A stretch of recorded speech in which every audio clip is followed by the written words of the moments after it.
Well, good day, everyone, and welcome to a bright, sunny Tuesday, April 28th day. Can you believe we're at the end of April already? I mean, it just seemed like April just came a little bit ago, and now here we are 2 days from the end of April. Unbelievable. Maybe it's my age, I don't know, but time is going ever so quickly by. Well, with that being said, I will tell you that this is Doug Fagan, your volunteer reader, coming you today from the studios of the Audible Local Ledger here in Mashpee, Massachusetts, where, as I said earlier, it's a beautiful, bright, sunny day. I think we are in, line for some of these kind of days since it's been so bad, actually, lately. And I'm not so sure it's going to get much better come the middle of the week. So let's enjoy today while we can. And now let's take a look at the weather for today and the rest of the week. Today it might be a little cooler, not much, but it's 54 degrees here in this area with bright sunshine most of the day and a little bit of breeze later on. Now tonight, cloudy with some late night rain.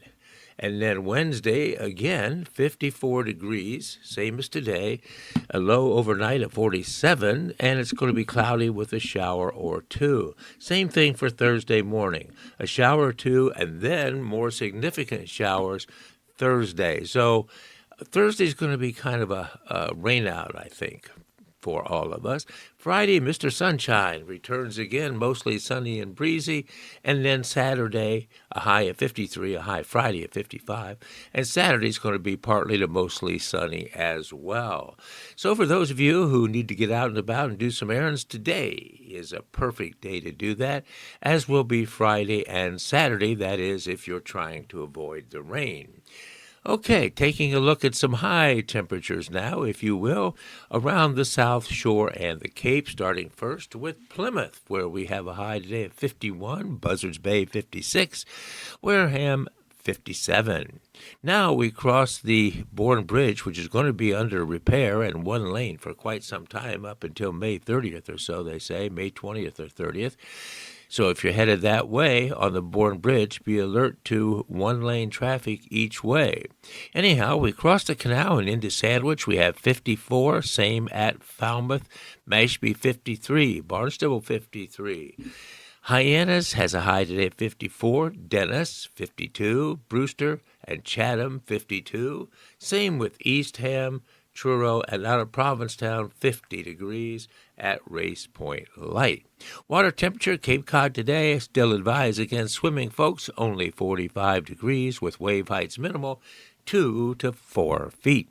Nantucket Sound, we have a water temperature 6 degrees warmer, as you might expect, at 51 degrees, still advised against swimming. Wave heights a little taller there, 4 to 8 feet, wind direction northeast, 15 to 25 knots, and that shows you the breezy conditions for today. Moving out to the islands, we have, again, mostly sunny skies all around this area of the Cape and Islands. At Oak Bluffs, out at Martha's Vineyard, it's 54 degrees. It's a high today, same at Edgartown. Taking the ferry eastwardly out to Nantucket, where we have 52 degrees and sunny skies at Nantucket Village, and 49 is a high at Secaucet. So there you have it, friends, a look at today's weather. And again, if you're going out and about and you want to avoid the rain, all day today is a good time, as well as Friday and Saturday. All right, friends, there you have it, a look at the week's weather. Let's turn now to page 1 of today's Tuesday Cape Cod Times, and for looking first for articles of local and regional interest, and then, as always, we'll move into articles of a national interest. Well, on the front page, there are, as you might imagine, more articles of national interest than there are at the local level, but we do have something that refers to the state of Massachusetts, and it says, freeing, as a headline, freeing firefighters from forever chemicals. That's the headline, and underneath that says, mass lawmakers may put $25 million toward PFAS-free gear. There's a picture underneath the headline of a shadowed fire fighter. And underneath the picture, it says a sweeping $4 billion bond bill passed by the state Senate contains $25 million that would help fire departments purchase turnout gear free of toxic forever chemicals. State Senator Michael O. Moore, a Democrat of Millbury, filed an amendment before passage asking for funding to help cities and towns buy PFAS free turnout gear. In the photo, signs adorn the window prior to the screening of Burned. That's a film that tells the story of Diane Cotter of Worcester's fight to expose PFAS in firefighting gear on June 11th, 2023 at the Hanover Theater in Worcester. This article is by Bad Patrician of the Worcester Telegram and Gazette, and here it is. A sweeping $4 billion bond bill passed by the state Senate contains $25 million that would help fire departments purchase turnout gear free of toxic forever chemicals. At the same time, a federal lawsuit filed in Montana could become a vehicle of recovery for states buying new gear, a lawyer involved in the case told the Telegram and Gazette of Worcester. The $25 million provision is tied to the Mass Ready Act, the large environmental bill that would, among other things, ban plastic bags in stores. The act, which has not yet passed the House, was passed by the senators April 15th. State Senator Michael O. Moore, a Democrat from Millbury, filed an amendment before passage asking for funding to help cities and towns buy PFAS-free turnout gear. Moore has for years worked with firefighters on issues surrounding PFAS, that's polyfluoroalkyl, POLYFLUORALKYL, fluoroalkyl substances and chemicals, pardon me for that pronunciation, which are used as fire retardants and water repellents that have been linked to cancer as well as other illnesses. Moore partnered with the fire unions and Diane Cotter, the Worcester firefighter's wife, who uncovered the use of PFAS in turnout gear, to pass landmark legislation banning PFAS in gear sold in Massachusetts by the year 2027. In the year 2022, a Hyannis Fire Department firefighter joined Fall River and Nantucket firefighters to participate in tests measuring PFAS absorption from turnout gear, sponsored by Nantucket PFAS Action Group, a coalition that educates and provides resources about impacts the chemicals have on the island. The group received a grant from the University of Massachusetts Toxic Use Reduction Institute to gather more information on PFAS in firefighter gear and its effect on those who wear it. There's definitely a lack of clarity with the long-term effects of PFAS, so said Hyannis Fire Chief Peter Burke in 2022. Any chance we have to get some actionable information, we're going to take it. So the goal, 2 sets of PFAS-free gear for each firefighter, with cities and towns set to buy PFAS-free gear. Moore initially proposed a $125 million amendment to the bond bill, which he said would get close to paying for 2 sets for all firefighters in the entire state. Moore said Senate leadership, citing a cap on how much borrowing could be done through the bill, supported a $25 million figure. He noted that nothing prevents legislation from being filed in the future seeing additional funding. We've got to start somewhere, he said, adding that he anticipates the demand from local departments to be extremely high. If passed, the $25 million would be administered through grants from the state, which would also, according to the language of the bill, be allowed to put some of the money toward the disposal of PFAS-contaminated equipment and research in the future for safer turnout gear. There is no specific earmark for how much the $25 million would go to each cause, but Moore said he'd be disappointed if the bulk of the funding didn't go for gear purchases. Moore said he also believes the state should explore any avenues to recoup funding from companies that sold the PFAS-laden gear.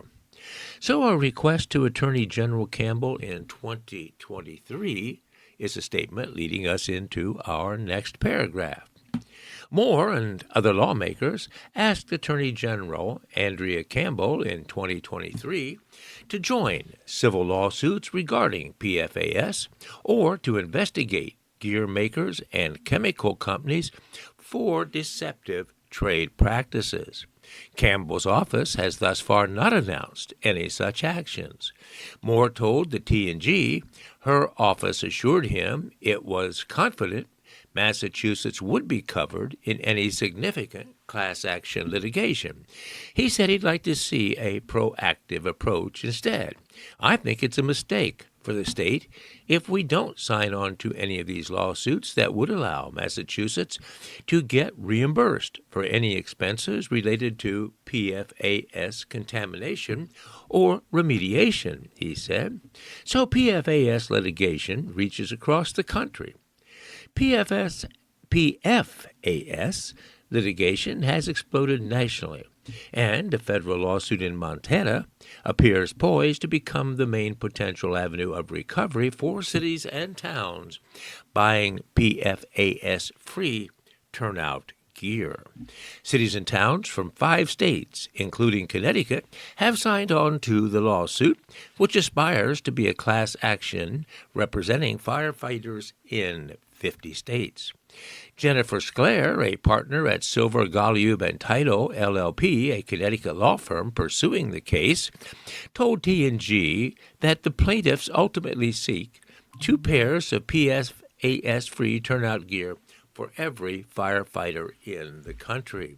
Sklar noted that unlike the federal government, cities and towns cannot operate with a deficit and will be hit hard buying replacement gear at up to $4,500 per set. The idea that people who sold the contaminated gear are going to profit off their wrongdoing is outrageous, said Sclair, whose lawsuit alleges companies that sold the gear concealed the dangers despite being aware of the risk of PFAS chemicals. The lawsuit names chemical manufacturer 3M and several gear companies, including Lion Gear and Globe.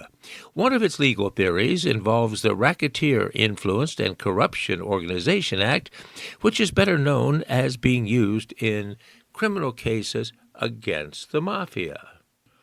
The Montana federal judge overseeing the case in January denied motions by the defendants to dismiss the case entirely, including requests to dismiss the RICO claims. While a nationwide class has yet to be certified, that legal fight that has yet to begin, as the defendants have filed additional motions seeking dismissal, Sklar said the judge's rulings indicate a willingness to entertain the idea of hosting the litigation in Montana. The reality is this case should be decided in one place, with all of the stakeholders in one venue, and I think it's looking like it will be Montana, Sklar said. Sklar noted that multiple firms that handle PFAS-related lawsuits are working together on that particular lawsuit, and they are actively looking for plaintiffs from other states to join the cause. Sklar said she has not spoken to Campbell about the issue in Massachusetts, but hopes to at some point to get plaintiffs representing the state of Massachusetts. We believe that ultimately this will be a 50-state case and that there will be a 50-state resolution, she said. All right, that's the conclusion of that article, friends, about the gear that contains chemical contaminants that may be cancer-inducing worn by our bold firefighters. So anything we can do to improve the equipment they wear and their safety in wearing it, I think would be a good step forward. So I'm sure we'll hear more on that in the future. We're now moving, friends, to page 3, the Cape and Islands page, where obviously we do have some Cape-related articles. And this first one says, Jimmy Buffett fans, of which I am one, to party at the Cape Cod's Margaritaville this weekend. This is by Gwen Friss, this article, of the Cape Cod Times Network. Here's the article.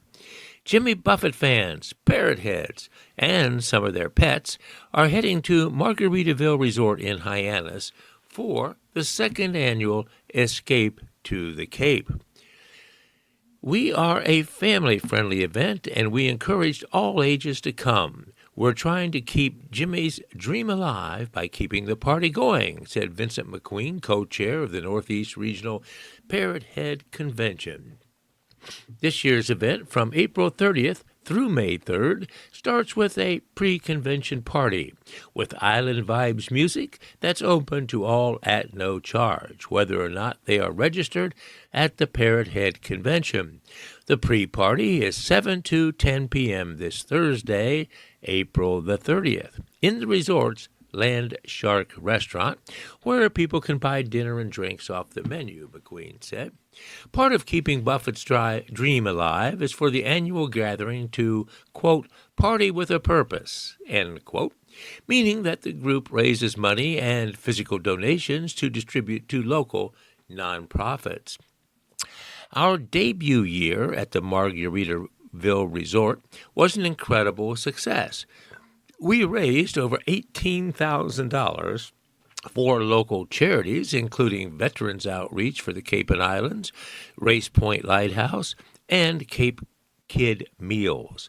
On top of that, we delivered the largest single donation pickup the Family Pantry has ever received, McQueen wrote in an announcement about the upcoming convention. There's a picture under that paragraph, and underneath the picture, it says this file photo shows a message on a pair of flip-flops that were part of a makeshift memorial to Jimmy Buffett in front of the house the singer-songwriter owned at the Latitude Margaritaville 55 and older community in Daytona Beach, Florida. Buffett, who died at age 76 on September 1st in 2023, has his fans still gathered to party with a purpose, giving back to nonprofits while enjoying Buffett's fun, easygoing, beachy lifestyle. The article continues with this. In a telephone interview, McQueen said that 300 or so parrot heads at last year's convention donated soap, shampoo, and other toiletries to the Family Pantry of Cape Cod, which is a Harwich-based nonprofit that is once again on the list of Cape Cod nonprofit recipients. David Simmons, interim executive director of the Family Pantry of Cape Cod, said pantry workers will deliver 10 25-gallon empty boxes to Margaritaville for various donations from convention attendees. The pantry accepts new, unopened personal care products in their original packaging. Simmons said the effort is especially appreciated, as the Family Pantry of Cape Cod does not have a regular supplier of these personal items, which are regularly needed by its various clients. Also listed as beneficiaries this year are Compassionate Care, ALS, and Dogs for Better Lives. So how much does the 2026 Parrot Head Escape to the Cape cost? Well, the weekend pass is $125 for 3 days of live music and games, including live music and the model boat race down the lazy river in Margaritaville's water park. Friday or Saturday passes are $65 each and $35 for Thursday only. Parking is free. This year, registration is up, with organizers expecting about 400 people, and McQueen said he anticipates that number will reach 500 next year when the Northeast Regional Parrot Head Convention celebrates its 30th anniversary. Also, next year, 2027, marks the 50th anniversary of the laid-back ballad Margaritaville, considered by many to be Buffett's quintessential song. Margaritaville was released in 1977 as a single on his album Changes in Latitudes, Changes in Attitudes. So, who are the musical acts for the 2026 Parrot Head Convention coming up this week? Well, there are nearly a dozen, including Uncle Jim's Tropical Friends Band, with Buffett's former bass player Barefoot in Margaritaville, an acoustic Jimmy Buffett tribute band, the Island Castaways Band in Southbridge, the Cape Cod Ukulele Group, and Jesse Rice, a multi-award-winning songwriter and singer. A full list of entertainers and when they will play is available at this internet address, which is nerphc.com/. Again, nerphc.com/. So, what are some of the highlights for Escape to the Cape? Well, breakfast starts at 7 a.m. at Joe Merchant's. If you know the name, if not, check out Buffett's 1992 adventure novel, Where is Joe Merchant? You can also participate in the Island's Shimmy Showdown at 11 a.m. Friday. That's if you're young enough to do so. A game that involves two players attached to a giant slinky trying to move a CD from coil to coil. From noon to 7 p.m. Saturday, you get your photo taken with Mickey the Macaw, who is a live blue and gold parrot. There are also costume parties on the schedule, so don't forget those Hawaiian shirts and leis. So is it too late to register? No. Registration is ongoing, as is the convention's need for volunteers in different areas, including ongoing raffle in the gift baskets room. See the website for more information. And that is about Cape Cod's Margaritaville party this weekend at the Margaritaville Resort in Hyannis. Sounds like it could be a good and fun time for everyone, and it's family-oriented. So pick up the crew and head on over to Margaritaville in Hyannis for a good time this weekend. Here's another Cape-related article on page 3, the Cape and Islands page. Its headline says, Public Meeting on East Ham Orleans Rotary. This is by Zane Razak of the Cape Cod Times Network. Here it is. A public information meeting will be held at 6 p.m. on Thursday, April the 30th. That's in 2 days, at the East Ham Public Library about proposed improvements to the Route 6 Rotary at the East Ham Orleans Town Line, which will be hosted by the Massachusetts Department of Transportation. The project, estimated to cost just under $7 million, focuses on upgrading the existing Rotary to function more like a modern roundabout. The goal is to improve safety for all roadway users and to improve the resilience of Route 6 to flooding in future years, that according to the public notice. Several design alternatives have been developed and will be presented to the public at the meeting for feedback. That feedback will be used to choose which alternative should advance into the ultimate design. Plans may include also complete streets features such as better accommodations for non-motorized movement around the Rotary, as well as better connections to the Cape Cod Rail Trail. The project is currently in its preliminary design phase and is being managed by a consultant team on behalf of state transportation officials. The library where the meeting will be held is at 190 Samoset, that's Samoset, 190 Samoset Road, and that's about the proposed Rotary at the East Ham Orleans border. Next is another Cape-related article. It says, Learn how to coexist with coyotes in East Ham. I suppose that could be applicable just about anywhere, in that I'm not so sure how unique the East Ham coyotes are. But anyhow, this article is written by Beth McDermott of the Provincetown Banner. It shows underneath that headline a picture of a coyote crossing Sixpenny Lane back in the year 2021. So evidently, current pictures of coyotes are not very prevalent. But anyhow, here's the article.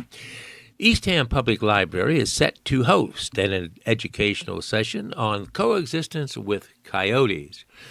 The event, titled Coexisting with Coyotes, is scheduled for 6 to 7:30 p.m. on May 12th at the library, according to a community announcement.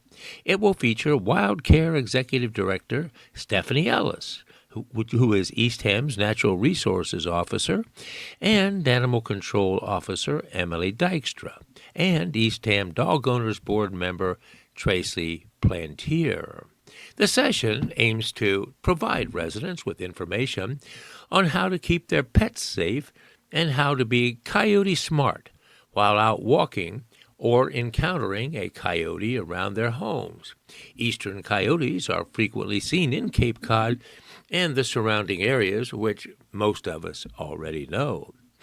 Attendees can expect to learn about coyote facts, how to keep pets safe, and what to do during coyote encounters, according to the group's announcement. The speakers will also address common myths about coyotes, whatever they may be. The event is free, but space is limited, and no RSVP is required, however. The Eastham Public Library is located at 190 Samoset Road in Eastham. Wild Care, based in Orleans, is an organization that has been supporting Cape Cod's wildlife since 1993. The organization's mission is to treat injured, sick, and orphaned native wildlife, provide outreach education to prevent wildlife casualties, and to encourage community involvement in conservation efforts. Last year, Wild Care treated more than 1,800 animals and received more than 9,000 calls to help wildlife in need. The organization's phone line is open 7 days a week from 9 in the morning to 5 in the afternoon. That phone number for wildlife is this: 508-240-2255.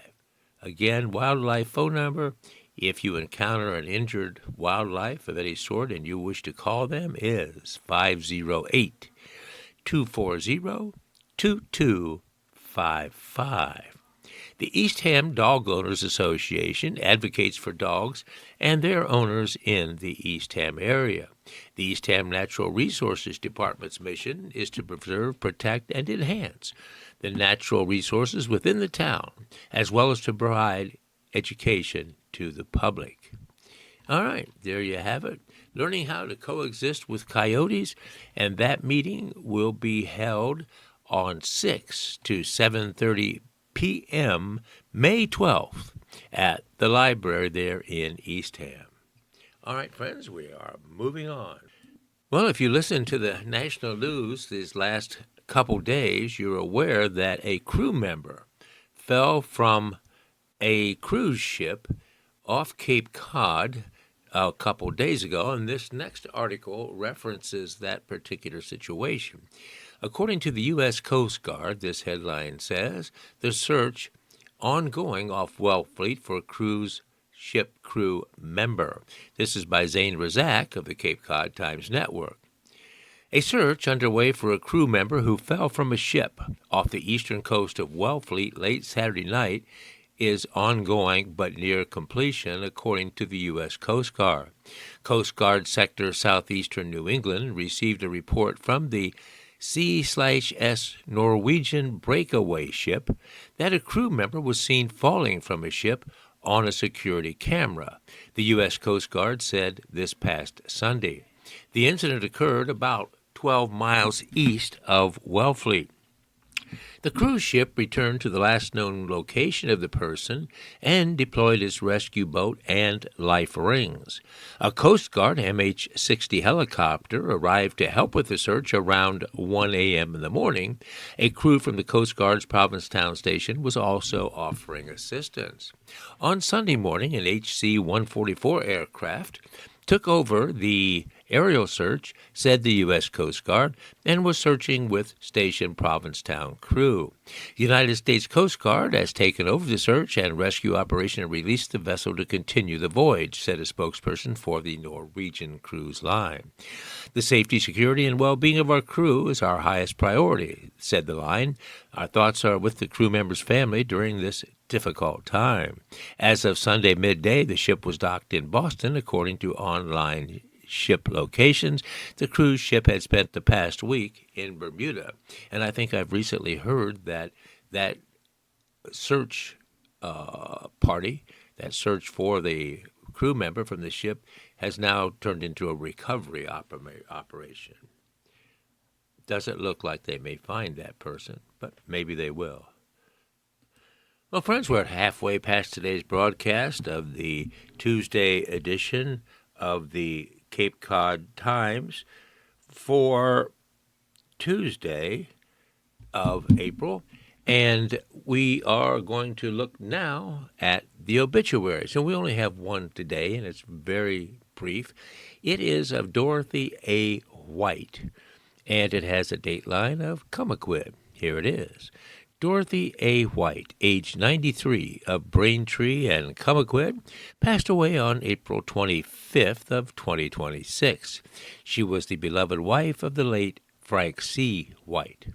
Visiting hours will be held on this Friday, May 1st, 2026, from 9 to 10:15 a.m. at the Doan, Beal, and Ames Funeral Home, located at 160 West Main Street in Hyannis, to be followed by her Mass of Christian Burial in the Sacred Heart Chapel in Yarmouthport at 11 a.m. So that's it. It says for a complete obituary, visit the Doan Beal Funeral Home in Hyannis. Again, that was a very brief reference to the passing of Dorothy A. White of Camaquid. We're going to turn now, friends, to articles of national interest, and this next one says, experts say areas are overdue for a hurricane. Underneath that, it says populations have grown since last major impacts, and this is a USA Today article. For some of you who may have homes in Florida, this may affect you more than others, but here it is. After more than 100 years, is this the year that Tampa, Florida gets a direct hit from a hurricane? How about Miami, where it's been 34 years since Hurricane Andrew hit? Or could it be southern New England's turn for the first time in decades? Well, while none of these questions can be answered just now, experts say these three locations are among the nation's most overdue locations for a direct hit from a hurricane. AccuWeather forecasts have highlighted the unusual hurricane hiatuses in those locations, and research compiled by Michael Ferragamo, a freelance hurricane researcher and soon-to-be graduate of the University of Oklahoma, shows those locations haven't had a hurricane in an unusually long time. In all of those regions, populations have grown substantially since the last major impacts, AccuWeather hurricane expert Alex DeSalva told USA Today. Many residents have never experienced a hurricane and may not be familiar with evacuation zones or proper preparation, which increases the risk. In Florida, both Tampa and Miami are very vulnerable, DeSilva said. Both are low-lying and highly prone to storm surge flooding, and both have seen rapid development in recent decades. Tampa was very fortunate when Hurricane Milton passed just to the south. If that track had shifted slightly to the north, the impacts could have been catastrophic. In the Northeast, areas from New York City through Providence, Rhode Island, are also highly susceptible to storm surge. So Tampa has been very, very lucky. Florida's second most populous metro area, behind Miami, has not taken a direct hit since 1921, when an unnamed storm killed 8 people and left $10 million in damage, which would be the equivalent to $170 to $185 million today. Hurricane Milton in 2024 was a very close call for Tampa. However, Tampa's remarkable streak of avoiding a direct hit from major hurricanes continued with Milton, Da Silva said. While Milton brought impacts, the worst of the storm and the storm surge missed the city. There's no geographical or topographical reason or even a meteorological reason for Tampa's long streak. They've just gotten very, very lucky, said Da Silva. The typical return interval there is around 10 years, so depending on how you classify Milton, Tampa could still be considered overdue for a more direct and severe hit. A return interval or return period is the average amount of time between hurricanes at a specific location based on historical data, not a schedule or prediction. Colorado State University hurricane researcher Phil Klotzbach agreed with Da Silva. Tampa is another good example of a city with several close calls but no direct landfall in recent years, he said, citing Hurricanes Charley in 2004 and Irma in 2017 and Idalia in 2023. And the city of Miami has been eerily quiet. Miami and the entire east coast of Florida has been eerily quiet since 2004, Klotzbach said. The only hurricane landfall along the Florida East Coast since Jeanne in 2004 was that sprawly mess Nicole in 2022. Of course, Miami had quite the scare from Irma in 2017. Miami is one of the most overdue areas, Da Silva said. The average return interval for a hurricane there is about every 6 to 8 years, yet it's been since 2005, or 21 years, since a direct hit. That puts South Florida well beyond its historical frequency. Hurricane Andrew in 1992 remains South Florida's worst storm on record in terms of structural damage and destruction, and it remained the costliest in terms of monetary terms until Hurricane Irma topped it 25 years later. Ferragamo also said that Florida's east coast has had very few hurricane landfalls recently, which is quite the contrast from the 7 hurricanes that struck between the years of 1945 and 1950. So what about where we live here in New England? Well, southern New England, including Providence, is also significantly overdue, Da Silva said. The typical return interval was about 17 to 20 years, but the last direct hurricane there was Hurricane Bob, which occurred in, do you remember, folks? Well, it was 1991. That is more than 3 decades ago. I can attest it's been a long time since a significant hurricane impacted this region, said former Massachusetts resident Klotzbach. While Hurricane Bob brought destruction, the scale and severity of the death and devastation from the ferocious hurricane of 1938, it remains mostly unmatched in New England. The 1938 hurricane killed as many as 682 people and hit as a Category 3 with winds of 115 to 120 miles per hour. In addition, it moved at nearly 50 miles per hour, leaving little warning and producing catastrophic surge and wind across Connecticut, Rhode Island, and Massachusetts, of course. Last summer, our team highlighted how the Northeast is overdue for a hurricane, and it ran a scenario, Da Silva said. If the great New England hurricane of 1938 hit the same region with the same storm surge, flooding and wind impacts now, AccuWeather experts estimate the total damage and economic loss would be, get this, folks, $440 billion. More recently, the last hurricane to make landfall was, as we said, Bob in 1991. But since then, kids have grown up and are in their 20s, 30s in the region, and still have not yet experienced a hurricane strike. My biggest concern for New England comes in the form of a major hurricane, the once-in-a-lifetime monster, like in 1938, or as Hurricane Carol, was in 1954, Ferragamo said. Residents have absolutely no idea how bad a hurricane can be in the region, and when another one does hit, it will be catastrophic, even if it's only a Category 2. So what about the return period indicator? Well, Ferragamo's map displays the hurricane return periods of the entire coastal United States. The more frequent the return period, the more often hurricanes typically and historically have hit that particular area. The map for Ferragamo's capstone project in his last semester at the University of Oklahoma was used as a reference. For the return period map, I implemented a 30-mile radius around counties to account for the average diameter of hurricane-force winds in a storm, he said. So he was the major reference for this particular article. So I guess what it means is just to kind of put us on alert that, yeah, maybe we are overdue for a hurricane in this area. As referenced in the article is Miami and Tampa in the Florida regions. Let's hope that does not come to pass.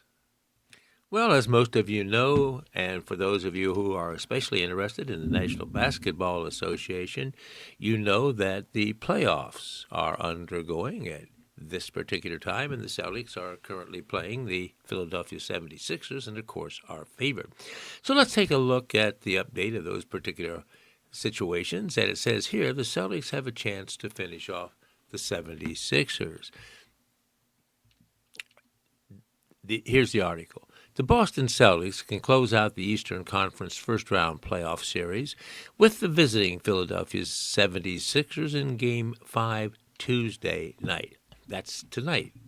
After splitting 2 games in Boston, the second-seeded Celtics took a 3-1 lead in the best-of-7 series by beating the 7th-seeded 76ers twice in Philadelphia.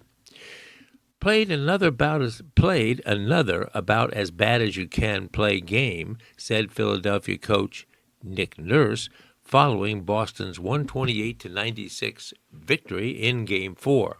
That's 2 out of 4 in this series we've played so poorly. We played well in the other 2, and we got to get back to playing well enough quickly to win.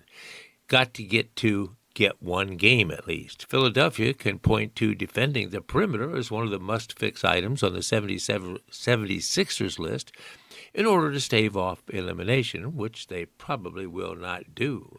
The Celtics made 24 three-pointers during Game 4, shooting 48% overall and 45% from three-point range.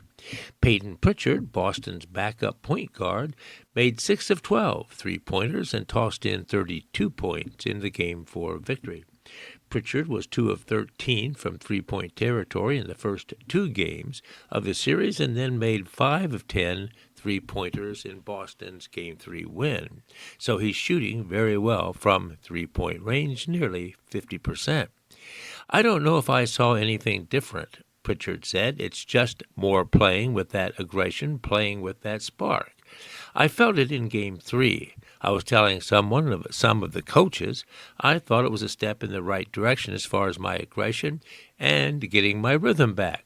Boston's 24 three-point field goals set a franchise record for made three-pointers in a playoff game. Jason Tatum made 5 shots from beyond the arc. It was very bad, the Philadelphia coach Nurse said when asked about his team's defensive effort in Game 4. Just didn't seem like any matchup could guard anybody one-on-one. We had them pushed out and bottled up and physical and really off the kind of rhythm for a couple games, and there was none of that today. Philadelphia's Joel Embiid returned to the court after missing the first 3 games in the series following an emergency appendectomy on April 9th. He finished with a team-high 26 points, 10 rebounds, and 6 assists, but didn't get a lot of offensive support or help from his teammates. Tyrese Maxey scored 22 points but attempted only 3 shots in the first half. VJ Edgecombe was 2 of 9 from the field and had only 6 points. "This cannot happen," Maxey said. "That's on me. That absolutely cannot happen. It's unacceptable by me. I was playing within the flow of the game, and it kind of just happened that way. We can't win basketball games with that happening, and I take full responsibility on that one." Boston coach Joe Mazzulla said the Celtics have to be prepared for Philadelphia's best effort in Game 5. "Regardless of who we're playing against, we have to have an understanding that they are a really good team. After all, they're professionals," he said. "They can beat you on any given night. They've got great talent with 3 stars that they have, Embiid, Maxey, and Paul George, and they're role players when they are at their best. We've got to be disciplined on all things that we can control, physical, mental, emotional, and psychological, along with being tactical. We must be good in all of those areas." So there you have it, folks. Game 5 will be tonight and in Boston, and it looks like, in all probability, the Celtics will probably win and move on. Now that we're in the sports area, let's take a look at the standings for Major League Baseball.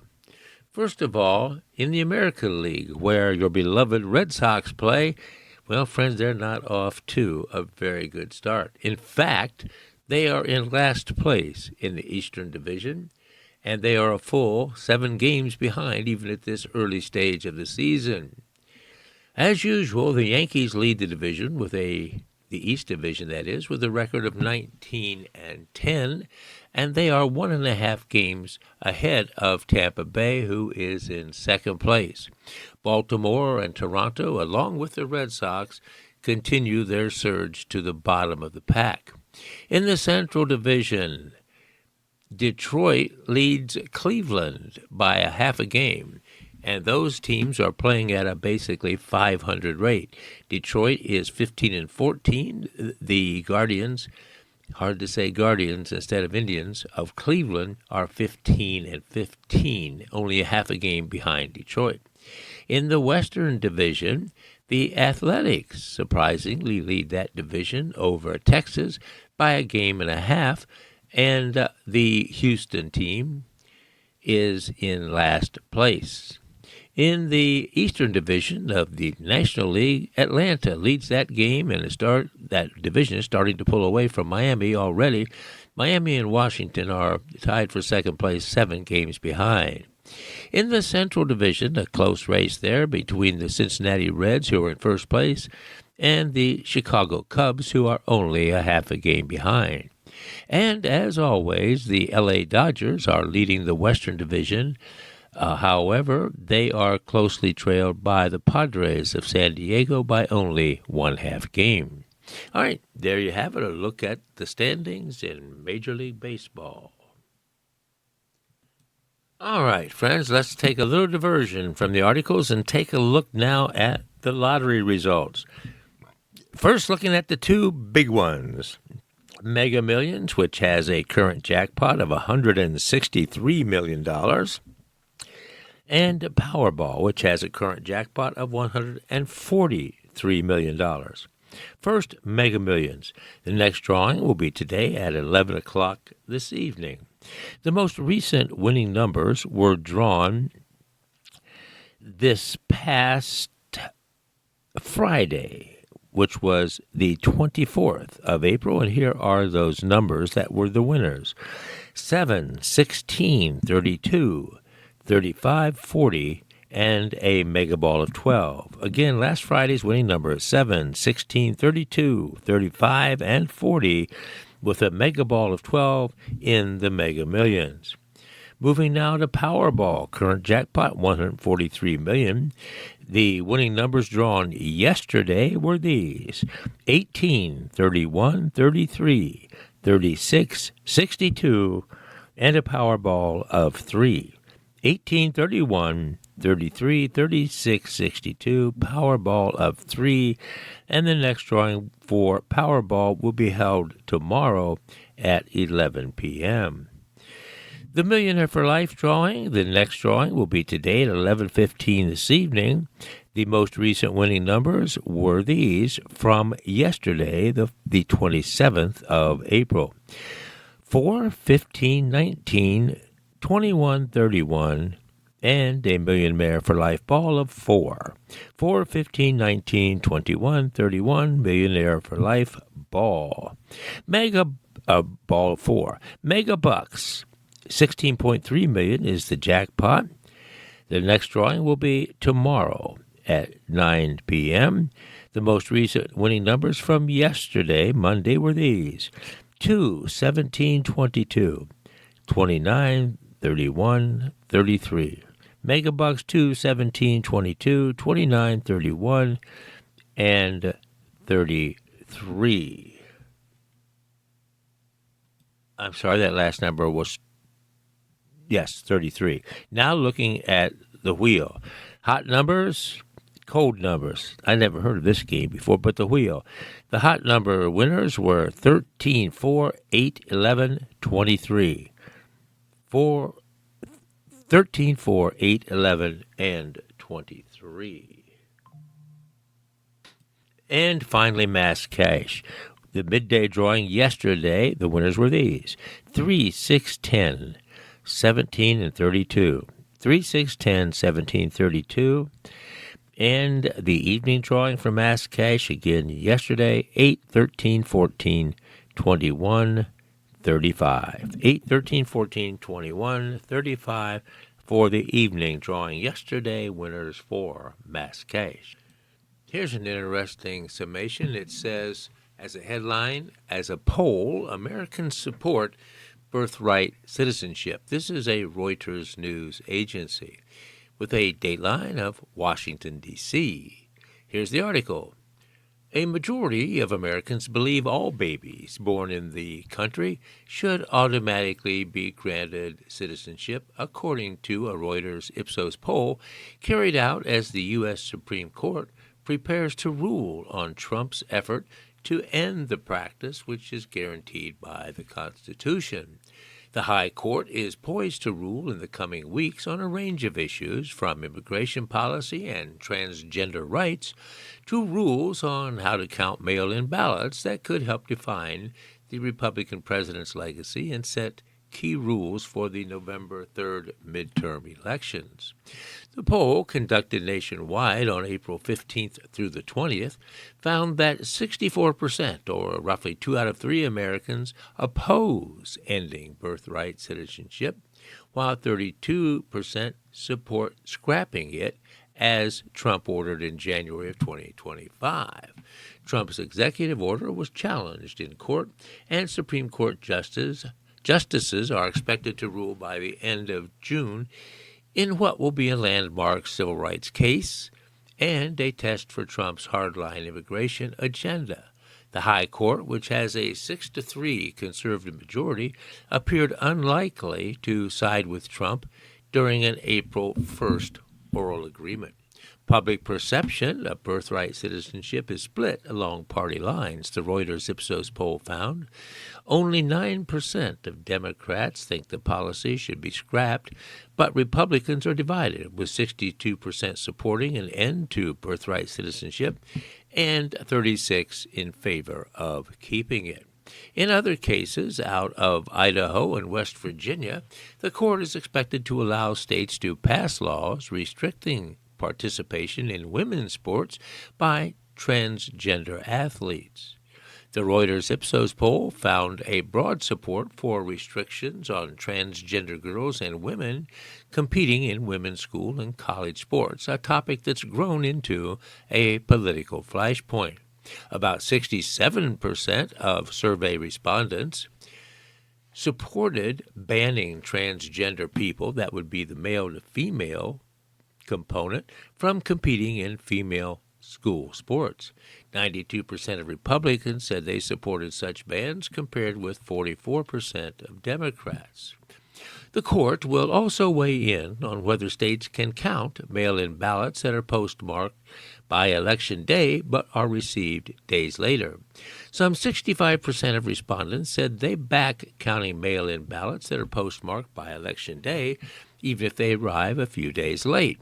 85% of the Democrats said they support such an approach to counting mail-in ballots, compared with 51% of Republicans. Another case will determine the constitutionality of a Louisiana map of congressional districts that was drawn to raise the number of black majority districts in the state from 1 to 2 in order to increase black voters' representation. A group of white voters want the Supreme Court to block the map, arguing it was guided too much by racial considerations.